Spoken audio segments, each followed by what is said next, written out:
হযরত আয়েশা রাদিয়াল্লাহু আনহু থেকে বর্ণিত, রাসূল সাল্লাল্লাহু আলাইহি ওয়াসাল্লাম বলেছেন, 6 ব্যক্তির ওপর আমি অভিশাপ করি এবং স্বয়ং আল্লাহ তাআলা ওই ব্যক্তিদের প্রতি লানত করেন, আর প্রত্যেক নবীর দুআই কবুল করা হয়। নাম্বার 1, যে ব্যক্তি আল্লাহর কিতাবে কিছু অতিরিক্ত যোগ করে। নাম্বার 2, যে ব্যক্তি তাকদীরে অবিশ্বাস করে।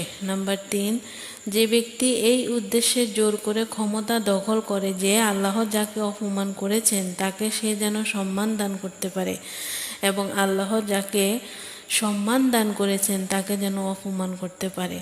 নাম্বার 4, যে ব্যক্তি আল্লাহর ঘর মক্কায় এমন কাজ করে যা তথায় করা আল্লাহ হারাম করেছেন। নাম্বার 5, আমার বংশে মানে হযরত মুহাম্মদ সাল্লাল্লাহু আলাইহি সাল্লামের বংশে যে ব্যক্তি আল্লাহ তাআলার করা কোনো হারাম কাজকে হালাল করে। এবং নাম্বার 6, যে ব্যক্তি আমার সুন্নত পরিত্যাগ করে।